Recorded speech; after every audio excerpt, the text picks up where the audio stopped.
Sito Eklesiastiko naman ng Southeast Asia 2, nagsagawa ng pagsambang pamamahayag sa Singapore. Para sa iba pang mga detalye, live mula sa Singapore si kapatid na Patty De Leon. Kapatid na Patty. Maraming salamat kapatid na Sarah. Maagang tinungo ng mga kapatid at mga nasa proseso ng pag-anib sa Iglesia ni Cristo ang iba't ibang dako ng pagsamba dito sa Singapore, kasama ang kanilang mga panauhin. Ni Joy Banyaga na nasa kalagayang sinusubok. Nang malaman niya ang isasagawang aktibidad, ay masigla siyang tumugon sa panawagan at nag-anyaya ng panauhin. Nung malaman ko po na meron pong pagsambang pamamahayag, minessage ko na po mga kaibigan ko po para maka-attend po ngayon po.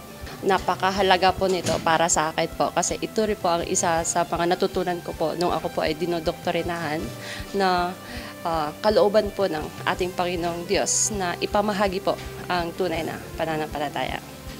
Isa ang gusaling sambahan ng Singapore Northwest sa Woodlands 11, Singapore sa mga tinungo ng mga nasa proseso ng pag-anib sa Iglesia ni Cristo na ipag-anyaya ang pagsambang pamamahayag.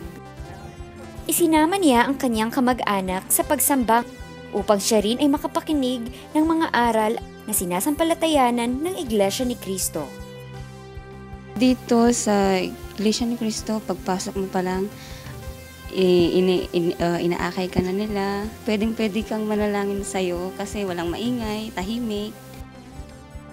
Ganito rin naman kasigla ang mga kapatid dito sa Singapore sa mga gawaing pagpapalaganap sapagkat kinikilala nila na ang ganitong mga gawain ay pagsunod sa kalooban ng ating Panginoong Diyos at ng Panginoong Hesukristo.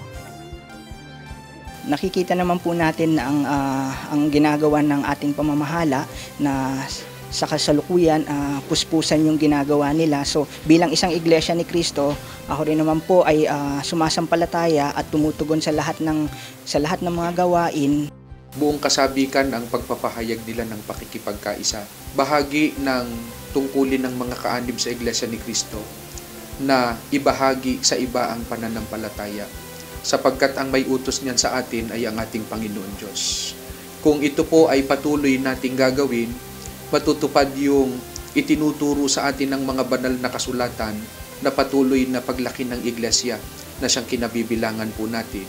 At maraming mga tao pa ang makikinabang sa pangakong kaligtasan na nakalaan po sa bawat isa sa atin.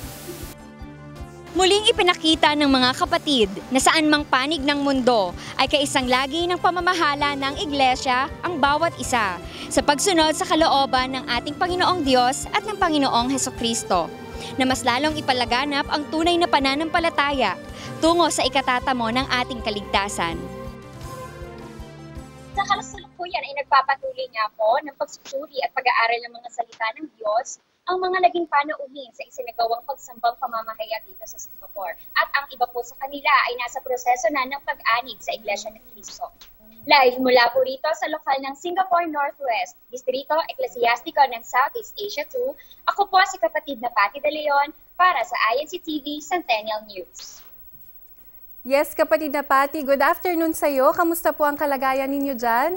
At meron po ba kayong pinaghahandaang iba pang aktibidad dyan po sa lokal ng Singapore Northwest? Sa katunayan, kapatid na Sarah, marami po ang mga nakalatag na mga plano at mga aktibidad, mga gawain dito sa distrito ng Southeast Asia 2, kabilang sa distrito namin ay ito nga pong bansang Singapore. Sa katunayan ay bukas ay magkakaroon ng mga pagsamba at pamamahayag po ulit. At sa Biyernes naman po ay magkakaroon ng mga selebrasyon. Katulad na lamang po ng lokal ng Singapore Northwest, ipagdiriwang ang ika-10 taong anibersaryo ng kanilang lokal. Pagkatapos nun ay magkakaroon po sila ng Family Fun Day at joint pamamahayag naman po ng lokal ng Singapore Northwest at West.